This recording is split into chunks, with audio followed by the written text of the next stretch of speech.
ver la vida como un sueño. Amados. Se han formulado algunas preguntas sobre la charla de anoche. Un amigo ha preguntado: ¿podemos morir plenamente conscientes, pero cómo podemos tener una conciencia plena al nacer? En realidad la muerte y el nacimiento no son dos sucesos. Son dos lados de un mismo fenómeno, como las dos caras de una moneda. Si un hombre tiene en la mano una cara de una moneda, también tendrá automáticamente la otra. No puedo tener en la mano una cara de una moneda y preguntarme dónde puedo encontrar la otra. Dispongo de la otra automáticamente. La muerte y el nacimiento son dos caras de un mismo fenómeno. Si la muerte se produce en un estado consciente, la muerte tiene lugar inevitablemente en un estado consciente.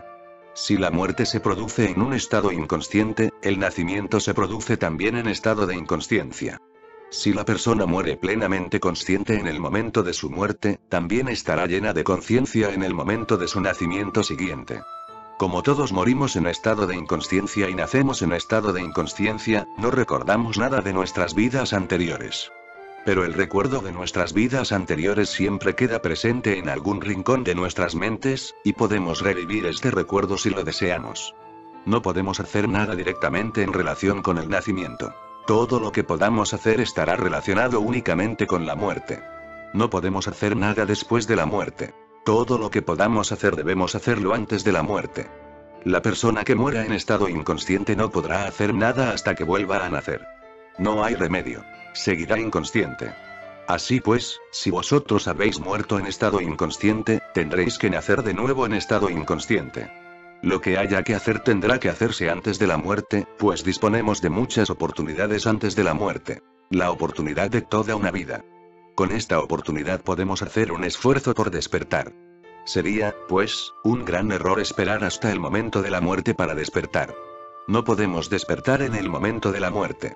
El sadhana, el viaje hacia el despertar, tendrá que empezar mucho antes de la muerte. Habrá que prepararse para ella. Si no os preparáis, es seguro que quedaréis inconscientes en la muerte. Aunque este estado inconsciente es bueno para vosotros, en cierto modo, si todavía no estáis preparados para nacer en estado consciente. Hacia 1915, el rey de Kashi fue operado del abdomen. Fue la primera operación de este tipo que se realizó en el mundo sin anestesia. Estaban presentes 3 médicos británicos, que se negaban a realizar la operación sin administrar anestesia, pues decían que era imposible abrir el estómago a una persona durante 1 hora y media o 2 horas para realizar una operación importante sin que el paciente estuviera inconsciente. Era peligroso, pues el paciente podía gritar, moverse, saltar o caerse a causa del dolor insoportable. Podía suceder cualquier cosa. Por ello, los médicos no estaban dispuestos a realizar la operación. Pero el rey insistió en que no había de qué preocuparse, siempre que él estuviera en estado de meditación, y afirmaba que era capaz de pasar de 1 hora y media a 2 horas en estado de meditación sin dificultad. No estaba dispuesto a tomar anestesia. Decía que quería que lo operasen estando consciente.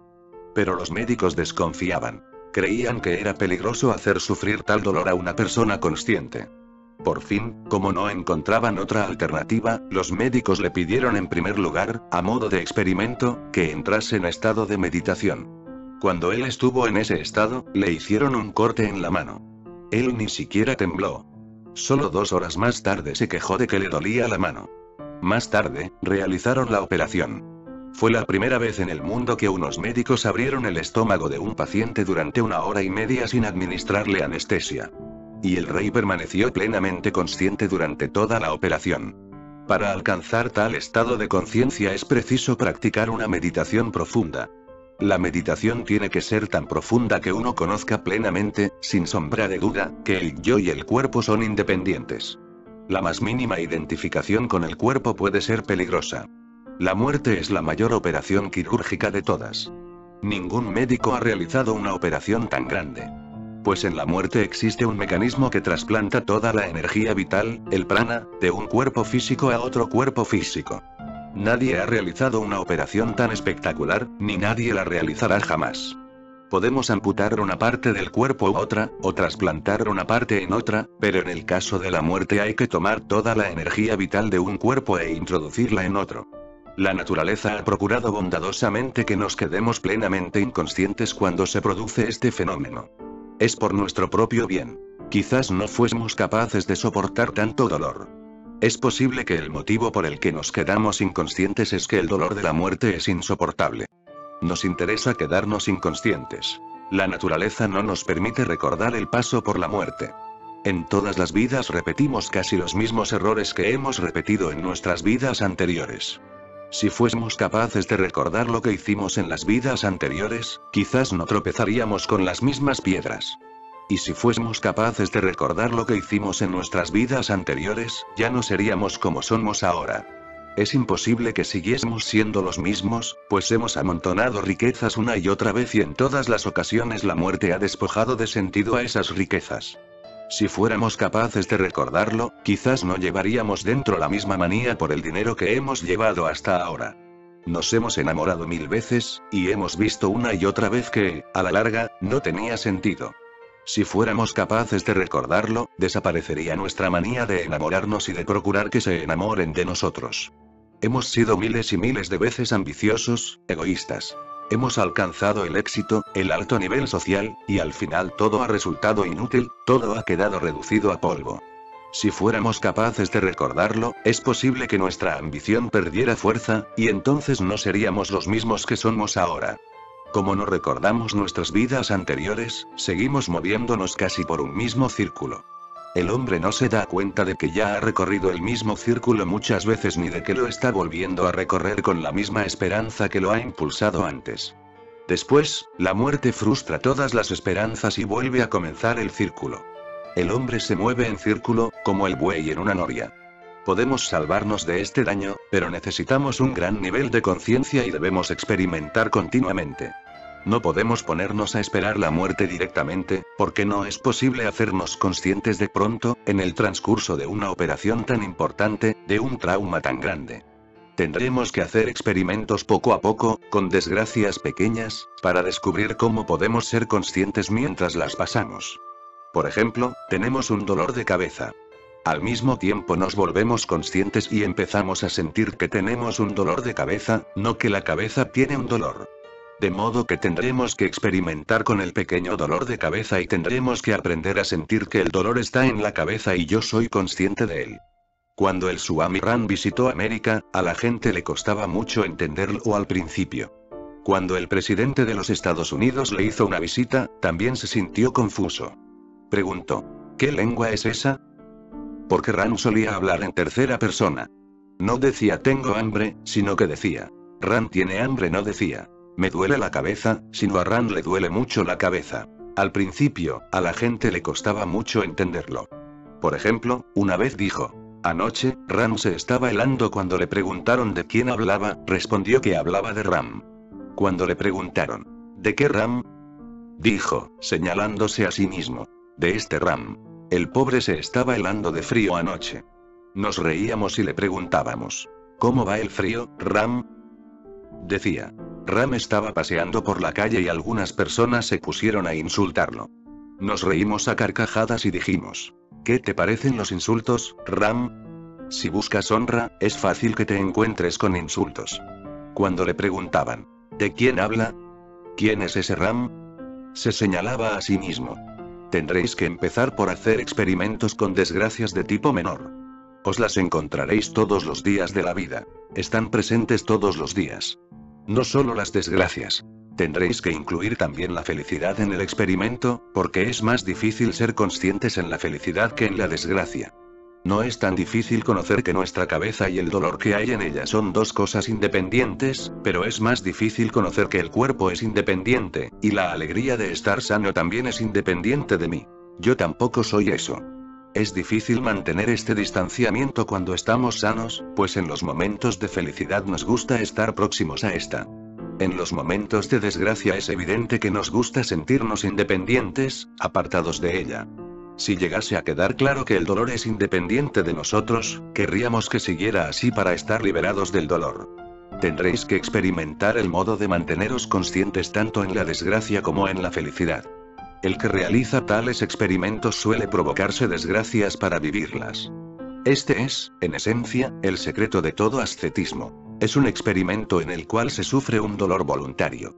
Por ejemplo, una persona realiza un ayuno. A base de pasar hambre, intenta descubrir el efecto del hambre sobre su conciencia. En general, la persona que realiza un ayuno no tiene la menor idea de lo que hace. Lo único que sabe es que tiene hambre, y espera con avidez su comida del día siguiente. El propósito fundamental del ayuno es sentir que el hambre está aquí, pero está lejos de mí. El cuerpo tiene hambre, yo no, así pues, induciendo voluntariamente el hambre, uno intenta saber, desde dentro, si el hambre está allí. Ran tiene hambre. Yo no tengo hambre. Sé que el hambre está allí, y este deberá ser un conocimiento continuado hasta que yo llegue a un punto en que se produzca un distanciamiento entre el hambre y yo, en el que yo ya no tenga hambre. Aún dentro del hambre yo ya no tengo hambre. Solo el cuerpo sigue teniendo hambre, y yo lo sé. Yo ya no soy más que uno que lo sabe, entonces, el significado del ayuno se vuelve muy profundo. Por tanto, ya no significa simplemente pasar hambre. Normalmente, el que emprende un ayuno se repite las 24 horas del día que tiene hambre, que no ha comido nada aquel día. Su mente no deja de albergar fantasías y planes sobre lo que comerá al día siguiente. Los ayunos de este tipo no tienen sentido. Por consiguiente, no son más que abstenerse de comer. La diferencia entre abstenerse de comer y practicar el ayuno, el upavas, es la siguiente. El ayuno significa residir cada vez más cerca. ¿Más cerca de qué? Significa acercarse al yo produciendo un distanciamiento del cuerpo. La palabra upavas no significa abstenerse de comer. Upavas significa residir cada vez más cerca. ¿Más cerca de qué? Significa residir más cerca del yo, residir más cerca del yo y más lejos del cuerpo. También es posible que una persona coma pero se mantenga en el estado de ayuno. Sí, mientras come, sabe dentro de sí que el acto de comer tiene lugar en otra parte y que la conciencia es totalmente independiente del acto, entonces es upavas. Y también es posible que una persona no esté ayunando de verdad. Aunque se haya privado de la comida. Pues puede suceder que esté demasiado consciente de tener hambre, que se esté muriendo de hambre. Upavas es una conciencia psicológica de la separación del yo y el estado físico del hambre. También se pueden provocar voluntariamente otros dolores similares, pero la provocación de estos dolores es un experimento muy profundo. Un hombre puede tumbarse sobre un lecho de espinos solo para sentir que los espinos solo pinchan el cuerpo, y no su yo. Así, es posible provocar una desgracia para sentir la disociación de la conciencia con respecto al plano físico. Pero en el mundo ya aparecen bastantes desgracias sin que las provoquemos. No hace falta que provoquemos ninguna más. Ya disponemos de muchas desgracias. Debemos empezar a experimentar con ellas.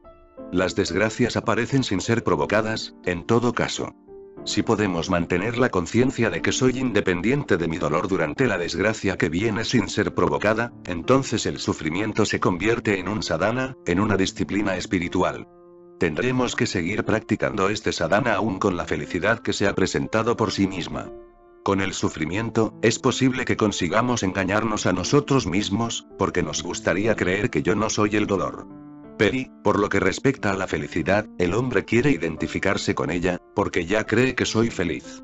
Por eso, el sadhana es más difícil todavía de practicar con la felicidad.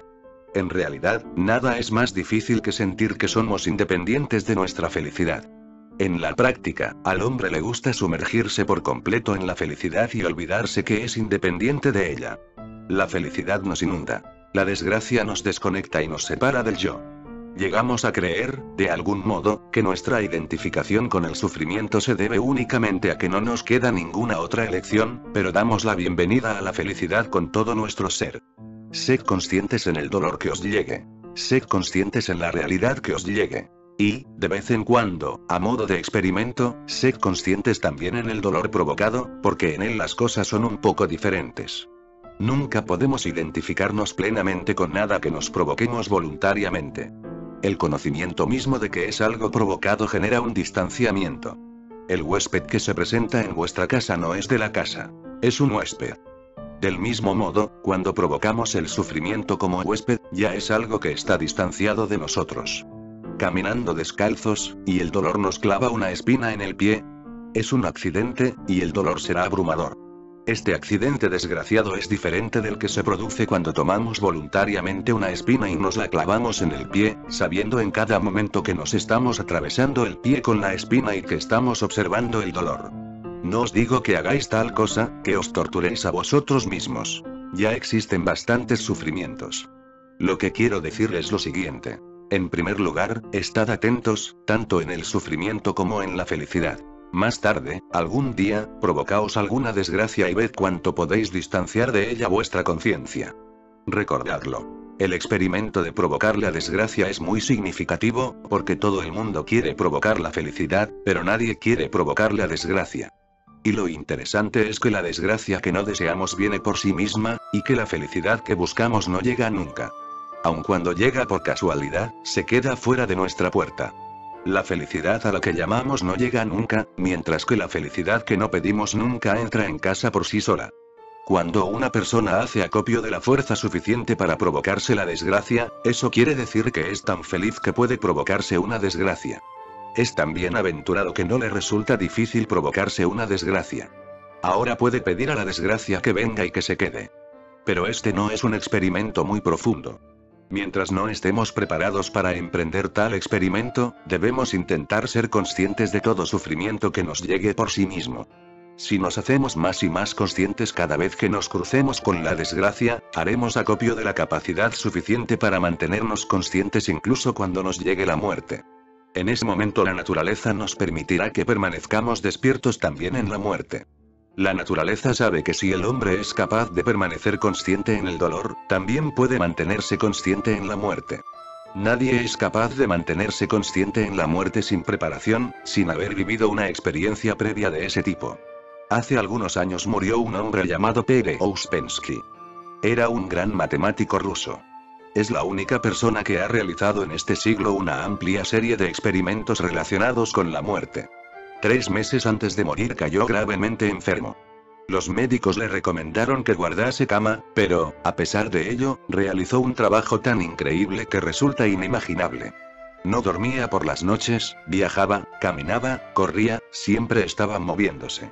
Los médicos estaban escandalizados. Le decían que necesitaba descanso absoluto. Ouspensky reunió a su lado a todos sus amigos íntimos, pero no les dijo nada. Los amigos que convivieron con él en sus 3 últimos meses de vida, dijeron más tarde que habían visto por primera vez, ante sus propios ojos, a un hombre que aceptaba la muerte en estado consciente. Le preguntaron por qué no seguía los consejos de los médicos.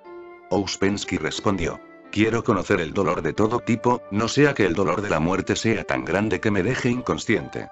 Quiero pasar por todos los dolores antes de la muerte, para adquirir una resistencia que me permita estar completamente consciente cuando llegue la muerte, de modo que, durante 3 meses, realizó un esfuerzo ejemplar por pasar todo tipo de dolores. Sus amigos han dejado escrito que cuando los más sanos y fuertes se cansaban, Ouspensky seguía en actividad.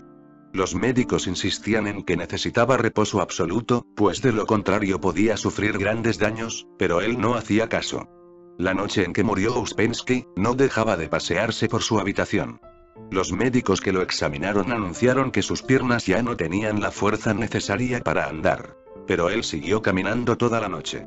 Decía: quiero morir caminando, pues si muero sentado puedo quedarme inconsciente, o si muero dormido puedo quedarme inconsciente. Mientras caminaba, decía a sus amigos: un poco más. 10 pasos más, y todo habrá terminado. Me estoy hundiendo, pero seguiré caminando hasta que haya dado mi último paso. Quiero seguir haciendo algo hasta el final. De lo contrario, la muerte podrá encontrarme desprevenido. Podría relajarle y quedarme dormido, y no quiero que me pase esto en el momento de la muerte. Ouspensky murió mientras daba su último paso. Muy pocas personas en el mundo han muerto así, andando. Cayó andando, es decir, que solo cayó al suelo cuando se produjo su muerte. Mientras daba su último paso, decía: este es mi último paso. Ahora estoy a punto de caer. Pero antes de marcharme quiero deciros que he soltado mi cuerpo hace mucho tiempo. Ahora veréis la liberación de mi cuerpo, pero yo he visto hace mucho tiempo que el cuerpo ha caído y yo sigo existiendo. Ahora solo caerá el cuerpo. Yo no puedo caer de ninguna manera. En el momento de su muerte, sus amigos vieron una especie de luz en sus ojos. Se hizo visible una paz, una alegría y un resplandor que se dejan ver cuando alguien está en el umbral del otro mundo. Pero uno debe prepararse para esto, debe practicar una preparación continua. Cuando una persona se prepara plenamente, la muerte se convierte en una experiencia maravillosa. No existe otro fenómeno tan valioso como este, pues lo que se revela en el momento de la muerte no se puede conocer de ninguna otra manera.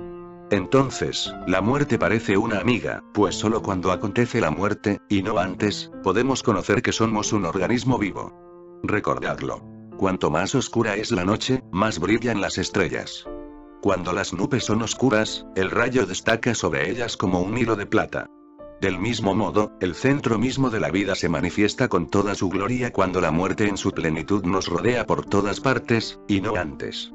La muerte nos rodea como la oscuridad, y dentro de ella, el centro mismo de la vida, al que podemos llamar Atman, el alma, brilla con su esplendor pleno. La oscuridad que lo rodea lo hace luminoso. Pero en ese momento nos quedamos inconscientes. En el momento mismo de la muerte, que podía ser de otro modo el momento en que conociésemos nuestro ser, nos quedamos inconscientes. Por eso, tendremos que prepararnos para elevar nuestra conciencia. La meditación es esa preparación. La meditación es un experimento sobre el modo en que uno alcanza una muerte gradual, voluntaria. Es un experimento sobre el modo en que uno se traslada a su interior y abandona después el cuerpo. Si una persona practica la meditación a lo largo de la vida, alcanzará la meditación total en el momento de la muerte. Cuando se produce la muerte en estado pleno de conciencia, el alma de la persona realiza su nacimiento siguiente en estado pleno de conciencia. Por tanto, el primer día de su nueva vida no es un día de ignorancia, sino de conocimiento pleno. Incluso en el vientre de su madre está plenamente consciente. El que ha muerto en estado de conciencia solo puede nacer una vez más, porque el que ha conocido lo que es el nacimiento, lo que es la muerte y lo que es la vida, alcanza la liberación. Al que ha nacido en estado de conciencia lo hemos llamado Avatara, Tirthankara, Buda, Jesús, Krishna. Y lo que distingue a estos del resto de nosotros es la conciencia.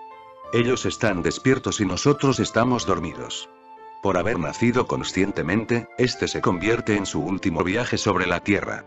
Tienen algo que nosotros no tenemos. Tienen algo que ellos procuran incansablemente traernos a nosotros. La diferencia entre los despiertos y nosotros es, sencillamente, la siguiente. Su última muerte y el nacimiento posterior tuvo lugar en un estado de conciencia. Por eso viven toda su vida en estado de conciencia. Las gentes del Tíbet practican un pequeño experimento llamado el bardo. Es un experimento muy valioso que solo se realiza en el momento de la muerte. Cuando alguien está a punto de morir, sus conocidos se reúnen a su alrededor y le hacen practicar el bardo. Pero solo al que ha practicado la meditación durante toda su vida se le puede hacer seguir el bardo. De lo contrario, es imposible.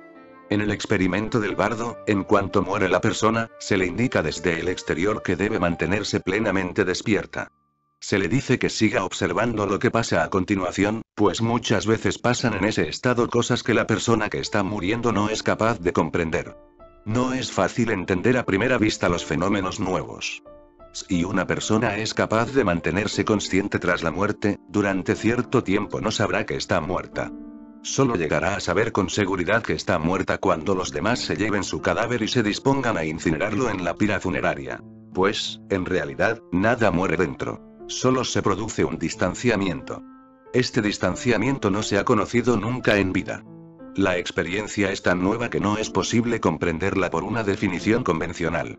La persona siente, simplemente, que algo se ha separado. Pero ha muerto algo, y eso solo lo comprende cuando todos los que la rodean se ponen a llorar y a lamentarse, se inclinan sobre su cadáver llenos de dolor y se disponen a llevarse el cadáver para incinerarlo. Si incineramos el cadáver tan pronto, es por un motivo. Quemamos o incineramos el cadáver en cuanto podemos para asegurarnos de que el cuerpo está muerto, de que se reduce a cenizas. Pero la persona solo puede saberlo si ha muerto en estado consciente. La persona que muere en estado inconsciente no puede saberlo. Así pues, para que la persona que practica el bardo vea quemarse su cuerpo, se le indica: mira bien cómo arde tu cuerpo. No huyas ni te apartes apresuradamente. Cuando la gente se lleve tu cuerpo para incinerarlo, no dejes de acompañarlos y de estar allí presente. Contempla con perfecta atención la cremación de tu cuerpo, para que la próxima vez no te apegues al cuerpo físico cuando vemos que algo se quema y se reduce a cenizas, nuestro apego hacia ello desaparece. Naturalmente, los demás verán la cremación de vuestro cuerpo, pero si vosotros la veis también, perderéis todo apego hacia él. Normalmente, en 999 casos de cada 1000, la persona está inconsciente en el momento de la muerte. No tiene ningún conocimiento de ella. En el caso restante, de cada 1000 en el que está consciente, evita ver cómo se quema su cuerpo.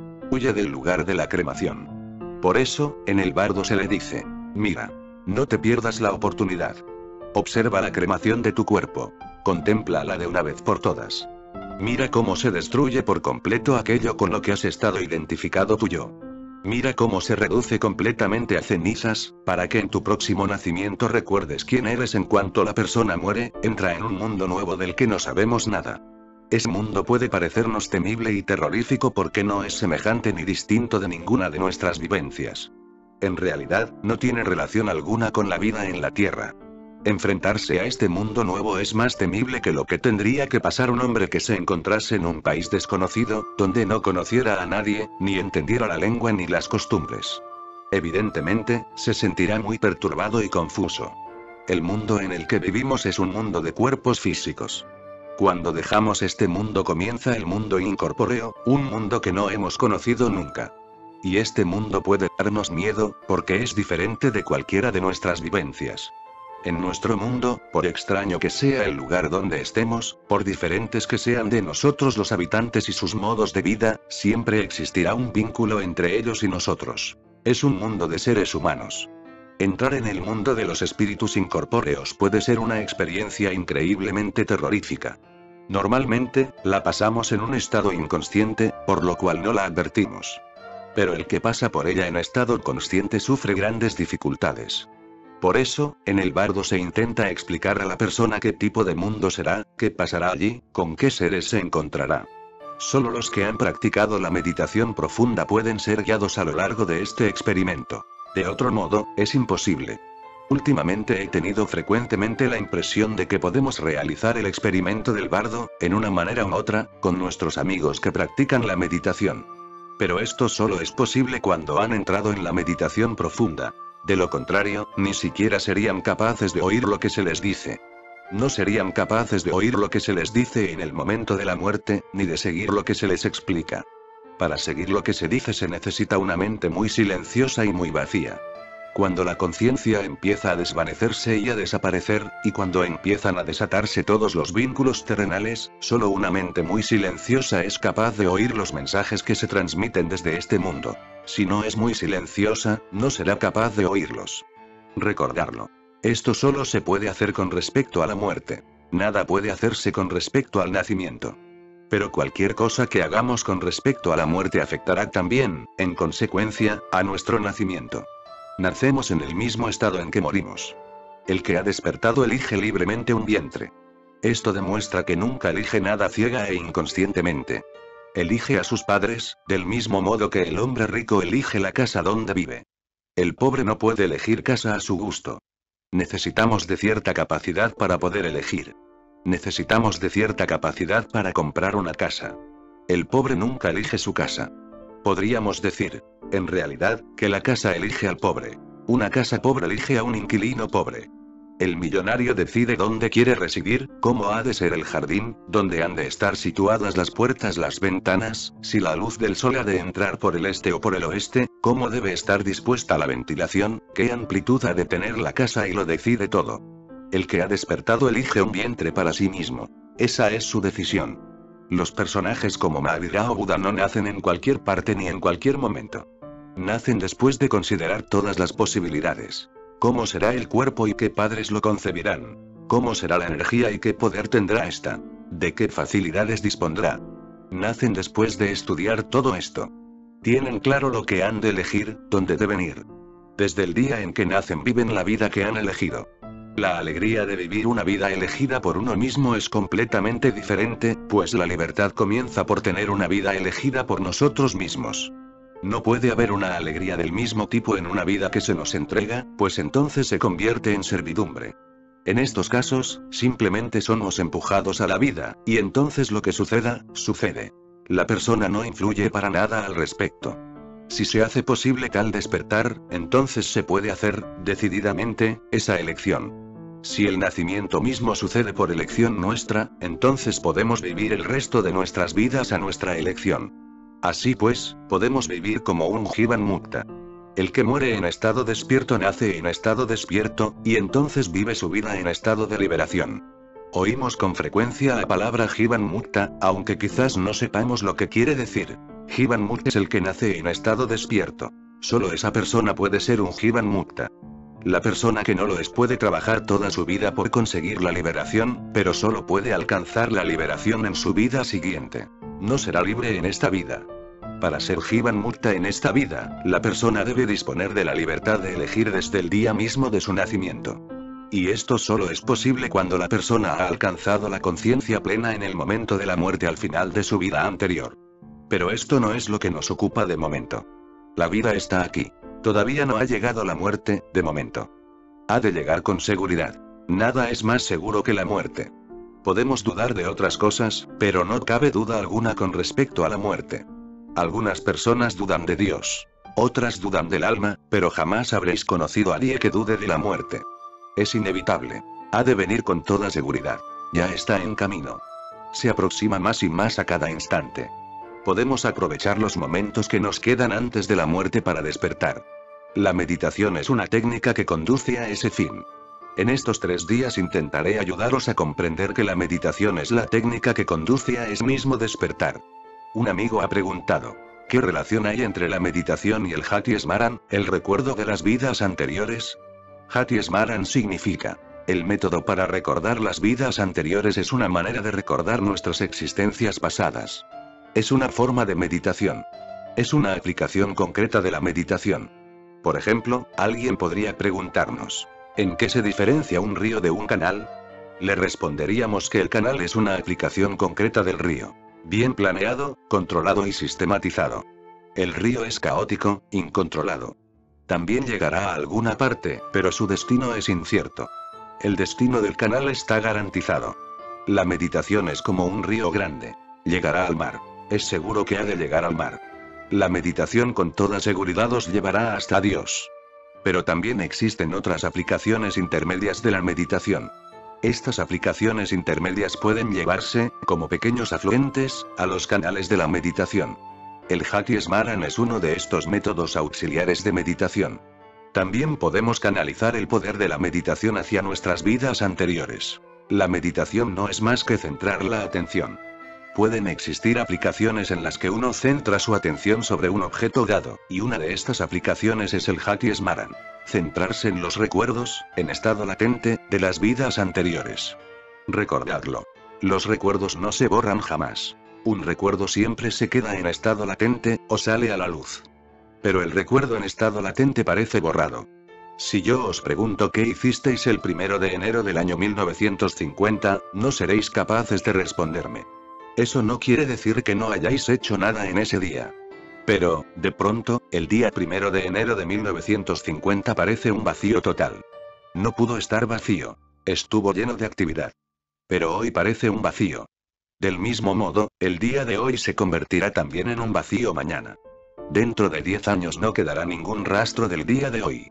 Así pues, no es que el día 1 de enero de 1950 no haya existido, ni que vosotros no existierais aquel día. Lo que quiero dar a entender es que, dado que sois incapaces de recordar aquel día, ¿cómo podéis creer que existió verdaderamente? Pero sí existió, y hay una manera de saberlo. La meditación también puede centrarse en esa dirección. Descubriréis con sorpresa que en cuanto la luz de la meditación recaiga sobre ese día, este os parecerá más vivo que nunca. Imaginad, por ejemplo, que una persona está en un cuarto oscuro dirigiendo de un lado a otro la luz de un foco. Cuando dirige la luz hacia la izquierda, la parte derecha se queda a oscuras, pero no desaparece nada a la derecha. Cuando dirige la luz hacia la derecha, la parte derecha cobra vida de nuevo, pero la parte izquierda queda oculta en la oscuridad. La meditación tiene un centro de enfoque, y si queremos canalizarla en una dirección concreta debemos utilizarla como un foco. Pero si queremos dirigir la meditación hacia lo divino, entonces debemos aplicar la meditación como una lámpara. Procura entender bien esto. La lámpara no tiene centro de enfoque propio. No está enfocada. La lámpara se limita a arrojar una luz que se difunde a su alrededor. A la lámpara no le interesa iluminar en una dirección o en otra. Todo lo que caiga dentro del radio de su luz se ilumina. Pero un foco es como una lámpara enfocada. Con el foco disponemos de toda la luz para dirigirla en una dirección determinada. Así pues, es posible que con una lámpara los objetos se hagan visibles pero difusos, y que para verlos claramente tengamos que concentrar toda la luz en un solo punto. Se convierte en un foco. Entonces el objeto se vuelve claramente visible, pero los demás objetos se pierden de vista. En la práctica, si una persona quiere ver claramente un objeto, tendrá que enfocar su meditación total en una sola dirección y dejar a oscuras el resto. El que quiera conocer directamente la verdad de la vida desarrollará su meditación como una lámpara. Ese será su propósito único. Y, en realidad, el único propósito de la lámpara es verse a uno mismo. Basta con que brille lo bastante para esto, y no hace falta nada más. Pero si debemos dar una aplicación especial a la lámpara, tal como recordar las vidas pasadas, entonces será preciso canalizar la meditación en una dirección determinada. Voy a compartir con vosotros 2 o 3 indicaciones sobre el modo de canalizar la meditación en esa dirección.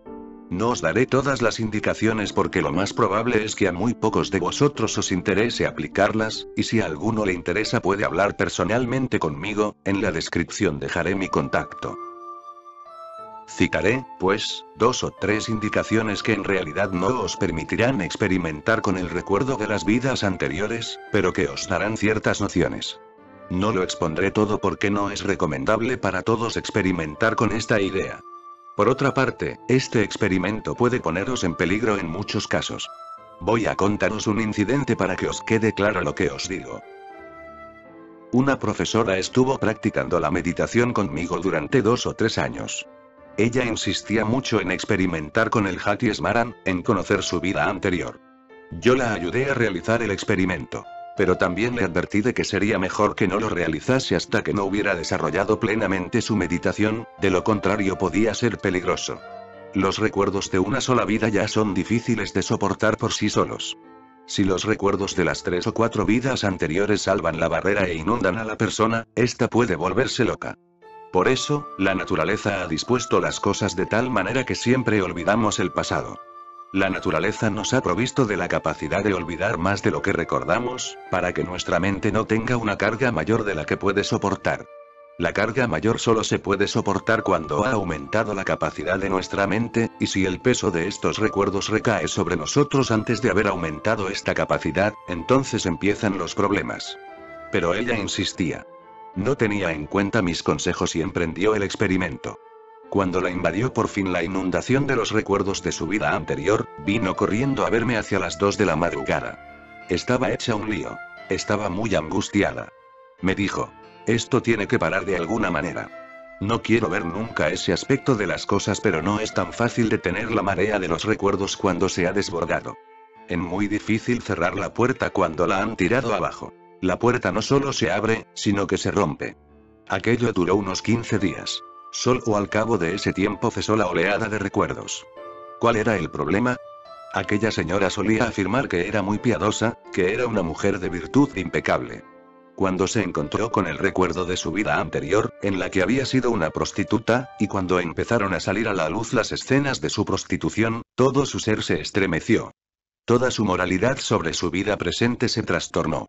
En las revelaciones de este tipo, no es como si las visiones pertenecieran a otro. La misma mujer que pasaba por casta se veía a sí misma como una prostituta. Suele suceder que las personas que se han prostituido en una vida anterior se vuelven profundamente virtuosas en la vida siguiente. Es una reacción ante el sufrimiento de la vida anterior. Es el recuerdo del dolor y del daño de la vida anterior lo que la convierte en una mujer muy casta. Suele suceder que las personas que fueron pecadoras en vidas anteriores se vuelven religiosas en esta vida. Por eso, existe una relación bastante profunda entre los pecadores y los religiosos.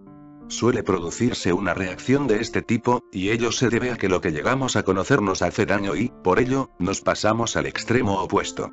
El péndulo de nuestra mente no deja de moverse hacia el lado opuesto. En cuanto el péndulo llega a la izquierda, oscila de nuevo hacia la derecha. Apenas ha tocado la derecha cuando vuelve a oscilar hacia la izquierda. Cuando veáis que el péndulo de un reloj se mueve hacia la izquierda, no dudéis de que está copiando la energía suficiente para volver a dirigirse hacia la derecha. Llegará a desplazarse hacia la derecha tanto como se desplazó hacia la izquierda. Del mismo modo suele suceder en la vida. La persona virtuosa se convierte en pecadora, y el pecador se vuelve virtuoso. Esto es muy corriente. Estas oscilaciones se producen en las vidas de todos. No creáis que es regla general que el que ha llegado a la santidad en esta vida ha debido de ser también un santo en su vida anterior. No necesariamente es así. Lo que se cumple necesariamente es exactamente lo contrario. Está cargado del dolor de lo que tuvo que pasar en su vida anterior y ha girado en el sentido opuesto. He oído contar lo siguiente. Una vez vivía un religioso ante la casa de una prostituta. Ambos murieron el mismo día. Pero el alma de la prostituta había de subir al cielo, y la del religioso había de bajar al infierno. Los emisarios que habían llegado para llevárselos estaban muy desconcertados. No dejaban de preguntarse, ¿qué ha pasado? ¿Es un error? ¿Por qué debemos llevar al religioso al infierno? ¿No era un religioso? El más sabio de ellos dijo, era un religioso, en efecto, pero envidiaba a la prostituta. Siempre pensaba en las fiestas que organizaba en su casa y en los placeres que se disfrutaban allí. Las notas de la música que llegaban hasta su casa lo afectaban en lo más hondo. Ningún admirador de la prostituta que la contemplase sentado ante ella se conmovía tanto como él, que escuchaba los sonidos que salían de la casa de ella, las notas de los cascabeles que ella se ponía en los tobillos para bailar. Toda su atención estaba centrada en aquel lugar. Aun cuando adoraba a Dios, tenía atentos los oídos a los sonidos que salían de casa de ella. ¿Y la prostituta? Mientras languidecía en el pozo de la desgracia, siempre se preguntaba por las bienaventuranzas desconocidas en que vivía el religioso. Cuando lo veía cargado de flores para el culto de la mañana, ella se preguntaba, ¿cuándo seré digna de llevar flores para el culto del templo? Soy tan impura que apenas tengo valor para entrar siquiera en el templo. El humo del incienso, el brillo de las lámparas, los sonidos del culto, arrebataban a la prostituta y la hacían caer en una especie de meditación, de lo que no era capaz el religioso. La prostituta siempre soñaba con la vida del religioso, y el religioso siempre anhelaba los placeres de la prostituta. Sus intereses y sus actitudes, tan diferentes, tan opuestos entre sí, habían cambiado por completo. Esto suele suceder. Y estos hechos siguen ciertas leyes. Así pues, cuando a aquella profesora le llegó el recuerdo de su vida anterior, le dolió mucho. Le dolió porque le destrozó su amor propio. Lo que supo de su vida anterior la estremeció, y después quería olvidarlo. Yo ya le había advertido de antemano que no debía recordar su vida anterior sin prepararse a fondo. Como me lo habéis preguntado, os daré algunas nociones básicas para que podáis comprender el significado del Hati Smaran. Pero no os servirán para experimentar con ello. Los que quieran experimentar tendrán que estudiarlo por su cuenta. La primera noción es que el propósito del Hati Smaran es, simplemente, conocer la vida anterior de uno. Para ello, debemos apartar nuestra mente del futuro. Nuestra mente está orientada al futuro y no al pasado. Normalmente, nuestra mente está centrada en el futuro. Se desplaza hacia el futuro. La corriente de nuestros pensamientos está orientada hacia el futuro, y si nuestra mente está orientada hacia el futuro y no hacia el pasado es por el bien de la vida. ¿Por qué preocuparse del pasado? Se fue. Se acabó. Y lo que nos interesa es lo que ha de venir. Por eso preguntamos constantemente a los astrólogos lo que nos reserva el porvenir. Nos interesa descubrir lo que va a pasar en el futuro. El que quiere recordar el pasado tiene que renunciar, por completo, a todo interés por el futuro. Pues en cuanto el foco de la mente se centra en el futuro, en cuanto la corriente de los pensamientos ha empezado a dirigirse hacia el futuro, ya no es posible hacerla volver hacia el pasado. Así pues, lo primero que hay que hacer es romper por completo con el futuro durante algunos meses, durante un período de tiempo determinado. La persona tiene que decidirse a no pensar en el futuro durante 6 meses. Si se le presenta un pensamiento relacionado con el futuro, se limitará a saludarlo y a soltarlo. No se identificará con ninguna idea de futuro ni se dejará llevar por ella. Lo primero es, pues, pensar durante 6 meses que no hay futuro y fluir hacia el pasado. Y así, en cuanto se suelta el futuro, la corriente de los pensamientos fluye hacia el pasado. Para comenzar tenéis que retroceder en esta vida. No es posible regresar enseguida a una vida anterior. Y existen técnicas para retroceder en esta vida. Por ejemplo, como dije antes, ¿no recordáis lo que hicisteis el día 1 de enero de 1950? Existe una técnica para descubrirlo.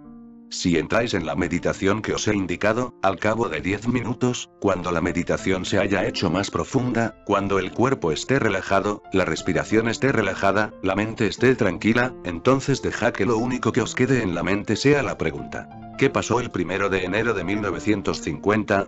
Dejad que toda vuestra mente se centre en eso. Si esa es la única nota que resuena en vuestra mente, al cabo de varios días veréis de pronto que se levanta un telón. Aparece el día 1 de enero, y empezáis a vivir de nuevo todos y cada uno de los hechos de aquel día, desde la salida del sol hasta la noche. Y veréis el 1 de enero con mucho más detalle del que pudisteis ver realmente en aquel día concreto, porque aquel día quizás no estabais tan conscientes. De modo que debéis empezar por hacer experimentos de regresión en esta vida actual. Es muy fácil hacer regresiones hasta la edad de 5 años. Se vuelve muy difícil llegar antes de esta edad. Y, en general, no podemos recordar lo que sucedió antes de los 5 años de edad. Es el límite máximo que podemos alcanzar.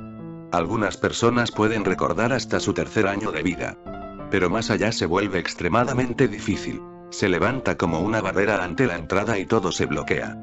La persona que adquiere la capacidad de evocar será capaz de despertar plenamente el recuerdo de cualquier día a partir de sus 5 años de edad. El recuerdo empieza a revivir por completo. Después, hay que ponerlo a prueba. Por ejemplo, anotad en un papel los hechos de hoy y guardadlo bajo llave. Años más tarde, recordad el día. Leed la nota y comparad con ella vuestro recuerdo. Descubriréis con asombro que habéis sido capaces de evocar más cosas de las que habías anotado en el papel. Los sucesos volverán a vuestra memoria con toda seguridad. El Buda ha llamado a esto Alaya Vigyan. Hay un rincón de nuestras mentes al que el Buda ha llamado Alaya Vigyan. Alaya Vigyan significa el almacén de la conciencia. Así como nosotros guardamos todos nuestros trastos en el sótano de la casa, existe un almacén de la conciencia donde se recogen los recuerdos. Todo se guarda en él, nacimiento tras nacimiento. Nada se retira nunca de allí, porque el hombre no sabe nunca cuándo puede necesitar esas cosas. El cuerpo físico cambia, pero en nuestra existencia continuada ese almacén sigue existiendo, sigue con nosotros. Nunca sabemos cuándo podemos necesitarlo. Y sea lo que hayamos hecho en nuestras vidas, lo que hayamos visto, conocido, vivido, todo ello se almacena allí. El que es capaz de recordar hasta la edad de 5 años puede llegar más allá de tal edad. No es demasiado difícil. La naturaleza del experimento será la misma. Más allá de los 5 años hay otra puerta que os conducirá hasta el punto de vuestro nacimiento, hasta el momento en que aparecisteis sobre la tierra. Entonces nos encontramos con otra dificultad, porque los recuerdos de nuestra estancia en el vientre materno tampoco desaparecen nunca. Podemos introducirnos también en estos recuerdos, llegando hasta el instante de la concepción, hasta el momento en que se unen los genes de la madre y del padre y entra el alma. El hombre solo puede entrar en sus vidas anteriores después de haber llegado a este punto. No es capaz de entrar en ellas directamente. Debemos realizar todo este viaje de regreso. Solo entonces es posible pasar también a la vida anterior. Después de haber entrado en la vida anterior, el primer recuerdo que nos llegue será del último suceso que tuvo lugar en aquella vida. Recordad, no obstante, que esto provocará ciertas dificultades y que no tendrá mucho sentido. Es como si proyectamos una película marcha atrás o como si leemos una novela empezando por la última página. Nos sentimos perdidos. Nuestra primera entrada en nuestra vida anterior nos confundirá, porque la secuencia de los hechos estará en orden inverso. Cuando volváis a vuestra vida anterior, os encontraréis en primer lugar con la muerte. Después, con la vejez, con la juventud, con la infancia, y, por último, con el nacimiento. Estará en orden inverso, y en ese orden os resultará muy difícil entender las cosas. Así pues, cuando salga a la luz el recuerdo por primera vez os sentiréis tremendamente inquietos y agitados, porque es difícil entender las cosas. Es como si vieseis una película o como si leyeseis una novela al revés. Quizás solo seáis capaces de desentrañar un hecho después de reordenarlo varias veces. De modo que el mayor esfuerzo que hay que realizar al volver a los recuerdos de nuestra vida anterior es el de ver en orden inverso unos hechos que normalmente transcurren en orden normal. Pero, al fin y al cabo, ¿cuál es el orden normal, y cuál es el inverso? Es simplemente una cuestión de cómo entramos en el mundo y de cómo salimos de él. Al principio sembramos una semilla, y la flor aparece al final. Pero si observamos este fenómeno al revés vendría en primer lugar la flor, seguida del capullo, de la planta, de las hojas y del brote, y lo último sería la semilla. Como no tenemos un conocimiento previo de este orden inverso, necesitamos mucho tiempo para reordenar coherentemente los recuerdos y para determinar claramente la naturaleza de los hechos. Lo más extraño es que vendrá en primer lugar la muerte, seguida de la vejez y de la enfermedad, y después vendrá la juventud. Las cosas sucederán en orden inverso. O bien, si os casasteis y os divorciasteis, cuando repaséis el baúl de los recuerdos veréis en primer lugar el divorcio, seguido del amor y, después, del matrimonio. Será extremadamente difícil seguir los sucesos de esta manera regresiva, porque normalmente comprendemos las cosas de una manera unidimensional. Nuestras mentes son unidimensionales. Es muy difícil ver las cosas en el orden contrario. No estamos acostumbrados a tal experiencia. Estamos acostumbrados a movernos de manera lineal. Haciendo un esfuerzo, no obstante, podemos comprender los sucesos de una vida pasada siguiendo, secuencialmente, el orden inverso. Sin duda, será una experiencia increíble.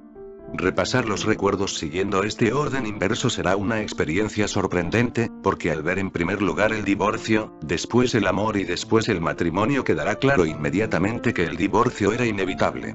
El divorcio era inherente al tipo de amor que se produjo. El divorcio era el único resultado posible del matrimonio que tuvo lugar. Pero en el momento de aquel matrimonio de la vida anterior no teníamos la menor idea de que acabaría en divorcio. Y el divorcio fue consecuencia de ese matrimonio. Si viésemos todo esto en su integridad, entonces el enamoramiento de hoy sería algo completamente diferente, porque ahora podríamos ver de antemano el divorcio que tenía aparejado. Ahora podríamos ver la enemistad que se avecina, antes incluso de establecer la amistad.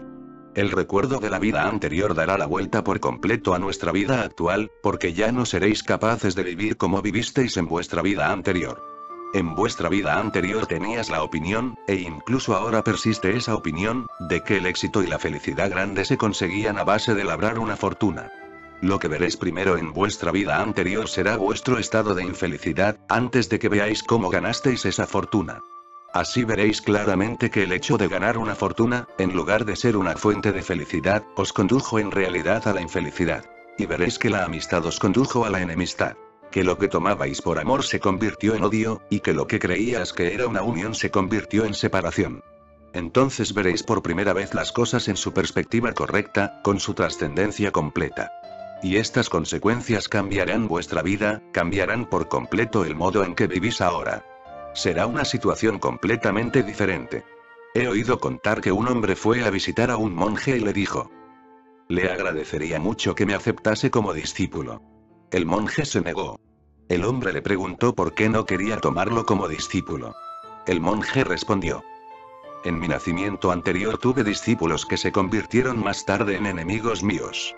Lo he visto todo, y ahora sé que tener discípulos es ganarse enemigo, que hacer amigos es sembrar las simientes de la enemistad.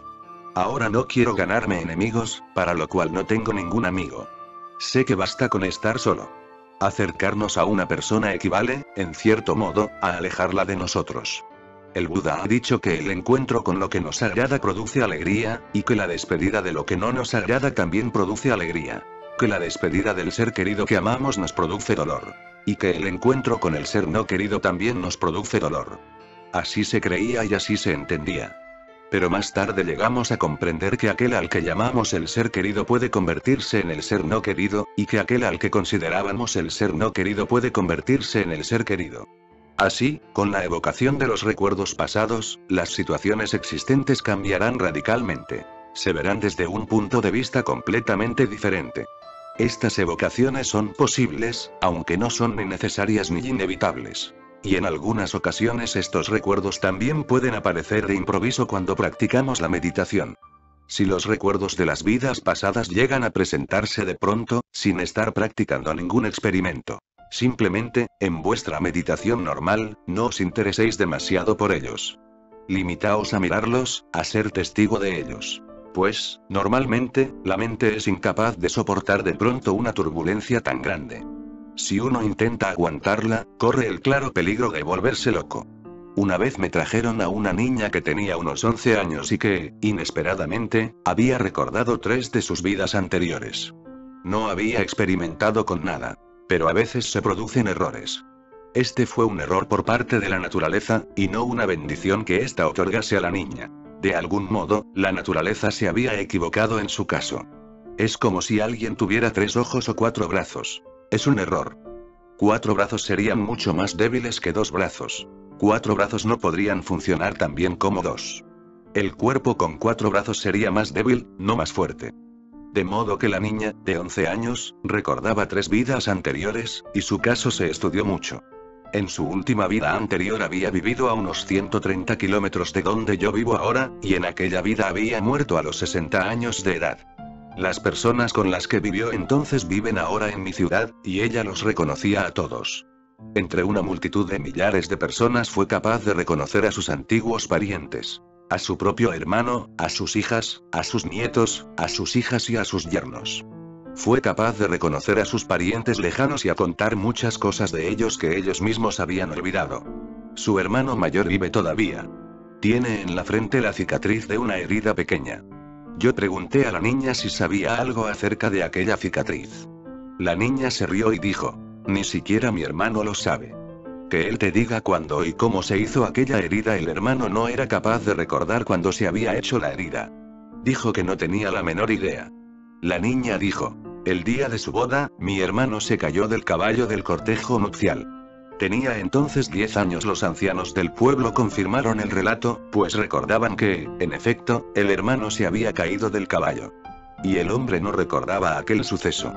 La niña mostró también un tesoro que había enterrado en la casa en la que había vivido en su vida anterior. En aquella vida anterior había muerto a los 60 años de edad, y en la vida anterior a aquella había nacido en un pueblo de la región de Assam. En aquella vida había muerto a los 7 años. No sabía el nombre del pueblo ni su dirección, pero conocía la lengua de Assam, tal como la podía hablar una niña de 7 años. También sabía bailar y cantar como una niña de 7 años. Se hicieron muchas pesquisas, pero no fue posible localizar a la que fue su familia en aquella vida.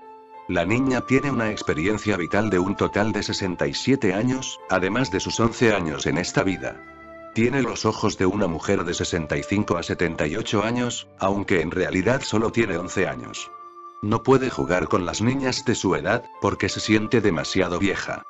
Lleva consigo los recuerdos de 78 años. Se ve a sí misma como una mujer de 78 años.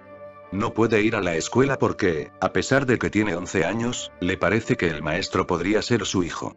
Así pues, aunque su cuerpo solo tiene 11 años, su mente y su personalidad son los de una mujer de 78 años.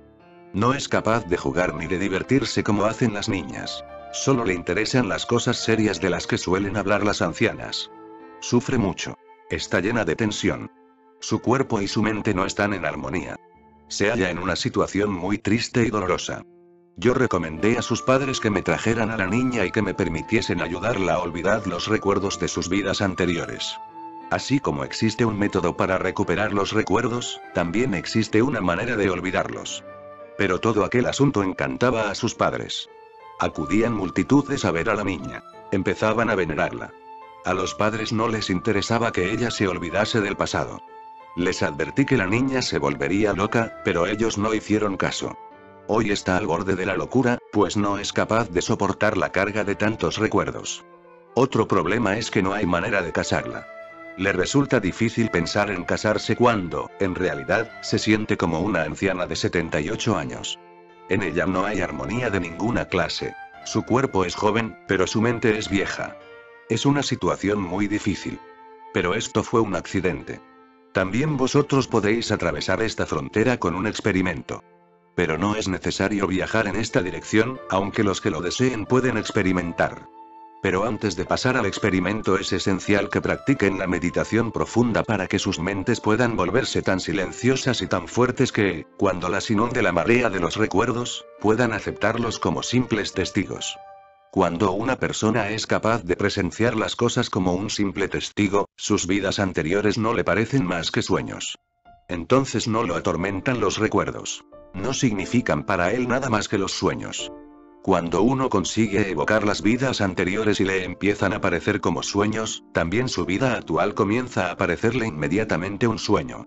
Los que han llamado Maya a este mundo no lo han hecho simplemente para defender una doctrina filosófica. Detrás de ellos se encuentra el Hati Smaran, el recuerdo de las vidas anteriores. Para el que ha recordado sus vidas anteriores, todo se ha convertido de pronto en un sueño, en una ilusión. ¿Dónde están sus amigos de las vidas anteriores? ¿Dónde están sus parientes, su mujer y sus hijos, las casas en las que vivió? ¿Dónde está aquel mundo? ¿Dónde está todo lo que le parecía tan real? ¿Dónde están aquellas preocupaciones que le quitaban el sueño? ¿Dónde están aquellos dolores y sufrimientos que le parecían tan insuperables, que llevaba como un peso a las espaldas? ¿Y qué fue de la felicidad que anhelaba? ¿Qué fue de todo aquello por lo que trabajó y por lo que se esforzó? Si sois capaces de recordar vuestra vida anterior, y si vivisteis 70 años, lo que vierais en esos 70 años os parecería un sueño, o una realidad. En verdad, os parecería un sueño que vino y se marchitó. He oído contar lo siguiente. Una vez el hijo de un rey yacía en su lecho de muerte. Llevaba 8 días en coma. No podían salvarlo, pero la muerte tampoco venía a llevárselo. El rey rezaba pidiendo por su vida, por una parte, pero era consciente, al mismo tiempo, de que todo está lleno de dolor y de sufrimiento y advertía la futilidad de la vida. El rey pasó 8 noches sin dormir, pero en la 9ª noche, hacia las 4 de la madrugada, lo venció el sueño y empezó a soñar. Solemos soñar con las cosas que no hemos conseguido en la vida. Por eso, el rey, sentado junto a su único hijo, que se moría, soñó que tenía 12 hijos fuertes y hermosos. Se vio como emperador de un gran reino, como rey de toda la tierra, dueño de palacios grandes y bellos. Y se vio enormemente feliz. Y, mientras soñaba todo eso el tiempo transcurre más deprisa en los sueños. El tiempo de los sueños es completamente diferente del tiempo de nuestra vida diaria. En un sueño se puede saltar en un momento un intervalo de muchos años, y cuando nos despertamos nos parece difícil entender cómo hemos cubierto tantos años en un sueño que solo ha durado unos momentos. En realidad, el tiempo transcurre muy deprisa en los sueños. Podemos cubrir muchos años en un momento.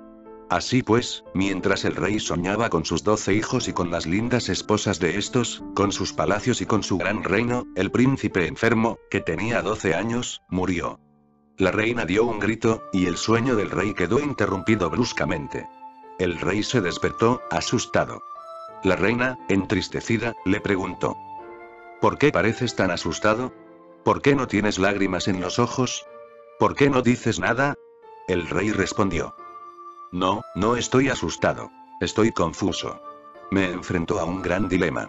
Me pregunto a quién debo llorar. ¿Debo llorar a los 12 hijos que tenía hace un momento, o a este hijo que acabo de perder? Lo que me inquieta es que no sé quién ha muerto. Y lo más extraño es que, cuando yo estaba con aquellos 12 hijos, no sabía nada de este hijo. No estaba en ninguna parte. No había rastro de él, ni de ti. Ahora que he salido del sueño, este palacio está aquí, tú estás aquí, mi hijo está aquí. Pero aquellos palacios y aquellos hijos han desaparecido. ¿Qué es lo verdadero? ¿Es verdadero esto, o lo era aquello? No soy capaz de determinarlo. Cuando recordéis vuestras vidas anteriores, os resultará difícil determinar si lo que veis en esta vida es verdadero o no. Os daréis cuenta de que ya habéis visto las mismas cosas muchas veces y de que nada ha durado para siempre. Todo se ha perdido. Entonces os preguntaréis: ¿es lo que veo ahora tan verdadero como lo que vi antes? Porque también esto pasará y se desvanecerá, como todos los sueños anteriores. Cuando vemos una película, nos parece verdad. Cuando termina la película, tardamos algunos momentos en volver a nuestra realidad, en reconocer que lo que vimos en el cine no era más que una ilusión. En concreto, muchas personas que suelen ser incapaces de manifestar sus sentimientos llegan a llorar cuando ven una película. Se sienten muy aliviadas, porque de lo contrario tendrían que buscar algún otro pretexto para liberar sus sentimientos. Se permiten llorar o reír en el cine. Cuando salimos de ver la película, lo primero que se nos ocurre es lo mucho que nos hemos identificado con lo que sucedía en la pantalla. Si vemos la misma película cada día, la ilusión se desvanece poco a poco. Pero también se nos olvida lo que nos pasó en la última película. Y cuando vamos a ver una película nueva, empezamos de nuevo a creernos lo que pasa en ella. Si pudiéramos recuperar los recuerdos de nuestras vidas anteriores, nuestra vida actual también empezaría a parecernos un sueño. ¿Cuántas veces han soplado estos vientos? ¿Cuántas veces han pasado estas nubes por el cielo? Aparecieron y desaparecieron, y lo mismo pasará a estas que están aquí. Ya están desapareciendo. Si llegamos a darnos cuenta de esto, conoceremos lo que se llama Maya. También conoceremos que todas las circunstancias, todos los sucesos, son irreales. Nunca son idénticos, pero son transitorios. Llega un sueño. A este le sigue otro, y a este otro más. El peregrino parte de un momento dado y pasa al siguiente. Los momentos desaparecen uno tras otro, pero el peregrino sigue avanzando. Así pues, se conocen a la vez dos cosas. En primer lugar, que el mundo objetivo es una ilusión, Maya. Solo el observador es real. En segundo lugar, que las apariencias son falsas. Solo el espectador, solo el testigo es verdadero. Las apariencias cambian cada día, siempre han cambiado. Solo el testigo, el observador, es el mismo que antes y no cambia. Y recordad que mientras las apariencias parezcan reales, vuestra atención no se centrará en el espectador, en el testigo. Solo cuando las apariencias resultan irreales nos hacemos conscientes del testigo. Por eso os digo, pues, que recordar las vidas pasadas es útil, pero solo después de que hayáis profundizado en la meditación. Profundizad en la meditación para que alcancéis la capacidad de ver la vida como un sueño. Convertirse en Mahatma, en hombre de vida santa, tiene tanto de sueño como convertirse en ladrón. Podéis tener sueños buenos y sueños malos. Y lo más interesante es que el sueño de ser un Mahatma tarda algún tiempo más en desaparecer, porque parece muy agradable. Así, el sueño de ser un Mahatma es más peligroso que el sueño de ser un ladrón. Queremos prolongar nuestros sueños agradables, mientras que los dolorosos se disuelven por sí solos. Por eso suele suceder que el pecador consigue alcanzar a Dios mientras que el religioso no lo consigue. Os he dicho algunas cosas sobre el recuerdo de vuestras vidas anteriores, pero tendréis que practicar la meditación para ello.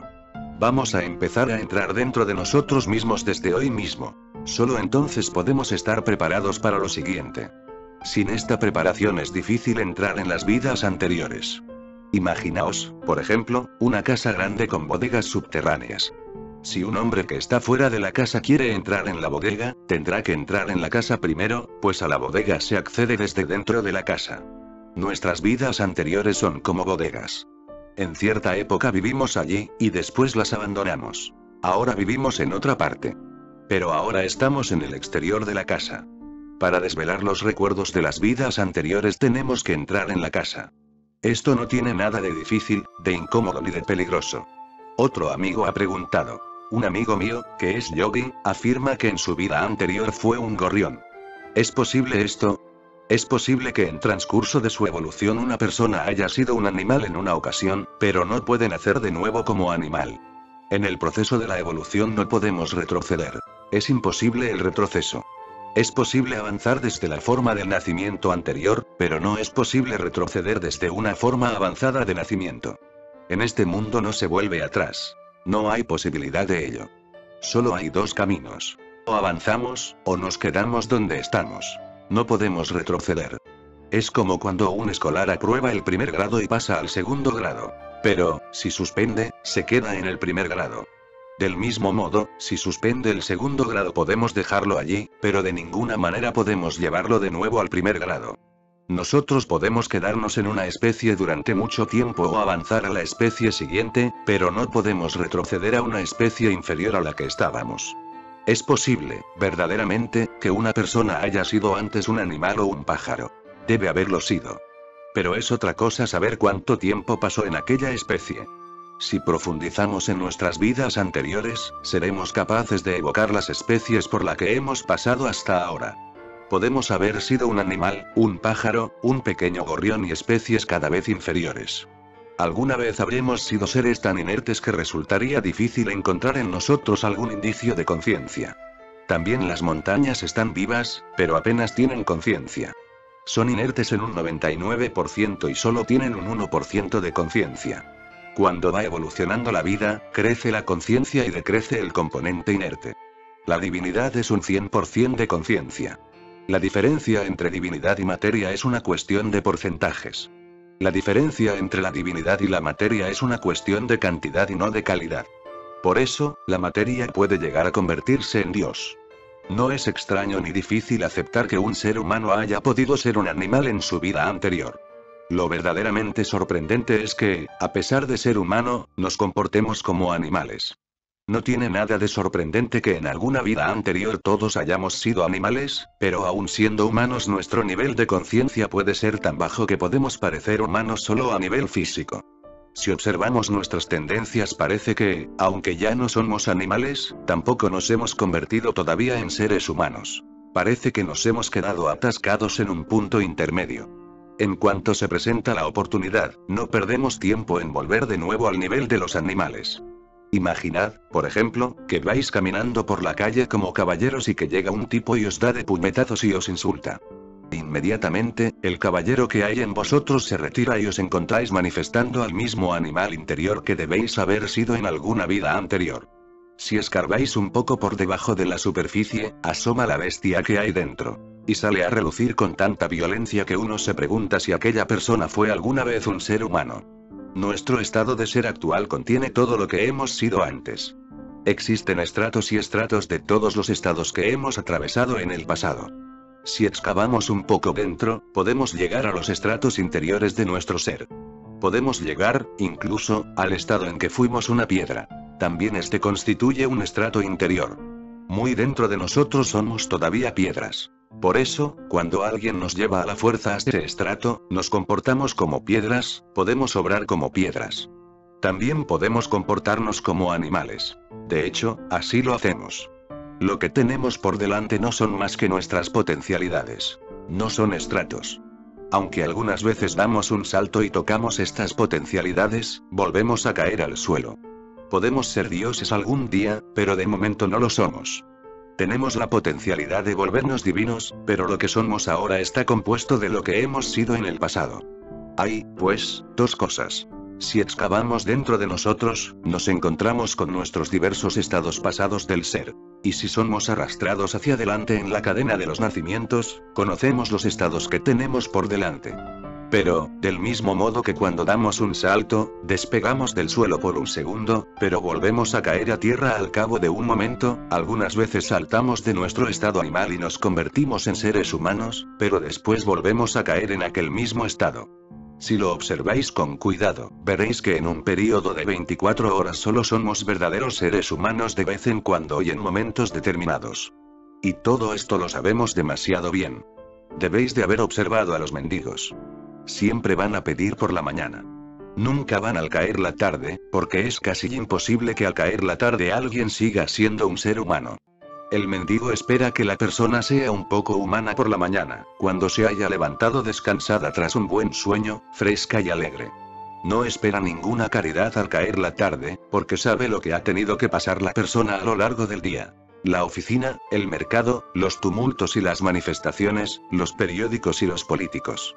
Todo ello lo ha trastornado, necesariamente. Todo ha debido agravar y activar los estratos animales que tiene dentro. Al caer la tarde, el hombre está cansado. Se ha convertido en una bestia. Por eso, en los cabarets veis a bestias que manifiestan tendencias bestiales. El hombre, cansado de ser humano durante todo el día, tiene ansia de alcohol, de ruido, de juego, de bailes, de espectáculos eróticos. Quiere estar entre otras bestias. Los cabarets prestan sus servicios al animal que hay dentro del hombre. Por eso, las mañanas son más adecuadas para practicar la oración. Por eso, la tarde es menos propicia para ello.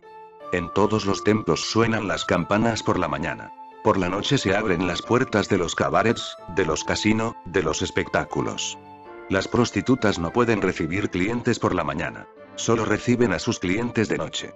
Después de un duro día de trabajo, el hombre se convierte en animal.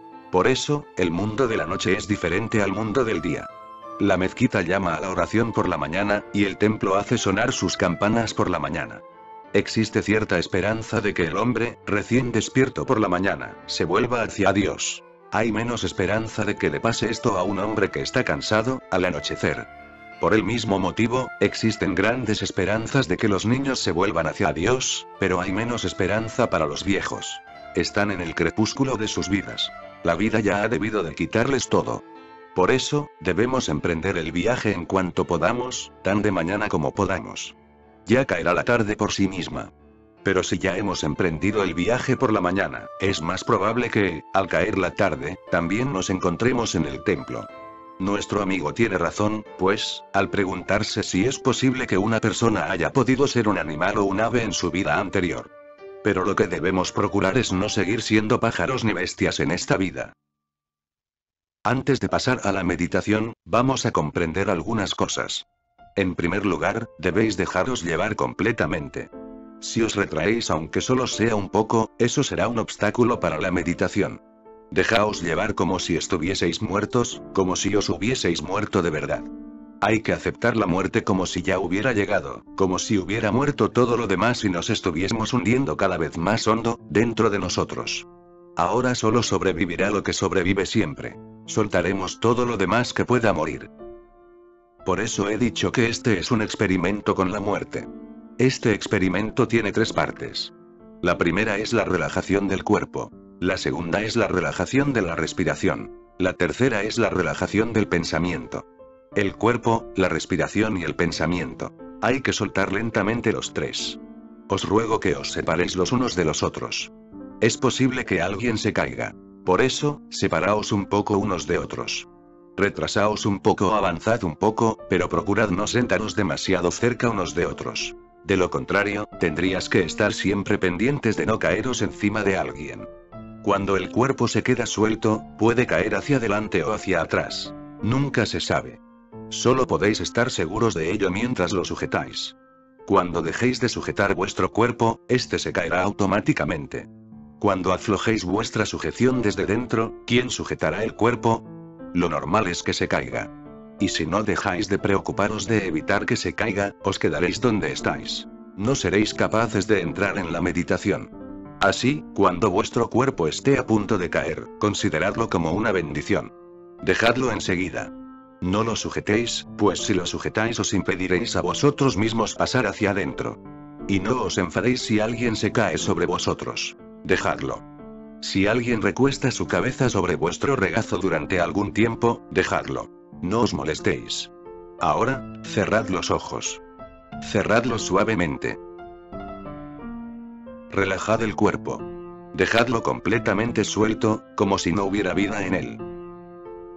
Retirad toda la energía de vuestro cuerpo. Llevadla dentro. Cuando la energía se retire dentro, el cuerpo quedará suelto. Ahora empezaré a haceros sugerencias de que el cuerpo se está quedando suelto, de que nos estamos quedando en silencio. Sentid cómo se queda suelto el cuerpo. Soltadlo. Pasad dentro, como una persona que entra en su casa. Pasad dentro, entrad. El cuerpo se está relajando, soltadlo por completo y dejadlo sin vida, como si estuviera muerto. El cuerpo se está relajando, el cuerpo se ha relajado, el cuerpo se ha relajado por completo. Doy por supuesto que habéis relajado por completo vuestro cuerpo, que habéis soltado la sujeción a la que lo tenías sometido. Si el cuerpo se cae, que así sea. Si se inclina hacia adelante, dejad que se incline. Que lo que tenga que suceder, suceda. Vosotros, relajaos. Comprobad que no estáis sujetando nada. Asomaos dentro de vosotros para aseguraros de que no estáis sujetando vuestro cuerpo. Debéis ser capaces de deciros: no estoy sujetando nada. Me he dejado llevar por completo. El cuerpo está relajado, el cuerpo está suelto. La respiración se está calmando, la respiración se está haciendo más lenta. Sentidlo, la respiración se ha hecho más lenta, soltadla por completo. Dejad también vuestra respiración, renunciad por completo a la sujeción a la que la tenéis sometida. La respiración se está haciendo más lenta, la respiración se está calmando. La respiración se ha calmado, la respiración se ha hecho más lenta. La respiración se ha calmado y los pensamientos también se están calmando. Sentidlo. Los pensamientos se están quedando en silencio y soltadlos. Habéis soltado el cuerpo, habéis soltado la respiración. Ahora, soltad también los pensamientos. Apartaos y pasad por completo al interior, apartaos también de los pensamientos. Todo ha quedado en silencio, como si todo lo que hay afuera estuviera muerto. Todo está muerto y todo se ha quedado en silencio y solo queda dentro la conciencia y una lámpara encendida de conciencia. El resto está muerto. Soltad por completo y como si vuestro cuerpo estuviera muerto, como si vuestro cuerpo ya no existiera. Vuestra respiración está inmóvil, vuestros pensamientos están inmóviles, como si se hubiera producido la muerte. Y pasad dentro, pasad completamente dentro. Soltad y soltadlo todo. Soltadlo todo por completo, no os guardéis nada. Estáis muertos. Sentid como si todo estuviera muerto, que todo está muerto. Solo queda dentro una lámpara encendida. Todo lo demás está muerto. Todo lo demás está muerto, eliminado. Perdeos en la vacuidad durante 10 minutos. Sed testigos. Observad esta muerte. Todo lo demás que os rodea ha desaparecido. También queda atrás el cuerpo, ha quedado muy atrás, muy lejos. No hacemos más que observarlo. Seguid observando. Manteneos como testigos. Seguid mirando hacia adentro durante 10 minutos. Seguid mirando dentro y todo lo demás estará muerto en el exterior. Soltad y estad completamente muertos. Seguid observando, manteneos como testigos. Soltadlo todo como si estuvieseis muertos y como si el cuerpo, en el exterior, estuviera muerto. El cuerpo está inmóvil. Los pensamientos están inmóviles. Solo queda observando la lámpara de la conciencia. Solo queda el espectador. Solo queda el testigo. Soltad y soltad y soltad por completo. Pase lo que pase, dejad que pase. Soltad por completo. Limitaos a observar el interior y soltad el resto. Renunciad por completo a vuestra sujeción. La mente se ha quedado en silencio y vacía, la mente se ha quedado completamente vacía. La mente se ha quedado vacía, la mente se ha quedado completamente vacía. Si todavía estáis sujetando un poco, soltad también ese poco. Soltad por completo, desaparecer, como si ya no existierais. La mente se ha quedado vacía y la mente se ha quedado en silencio y vacía. La mente se ha quedado completamente vacía.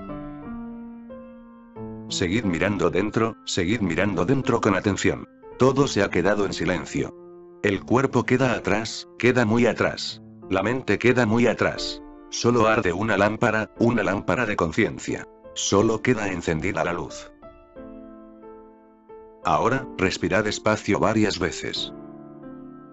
No dejéis de observar vuestra respiración.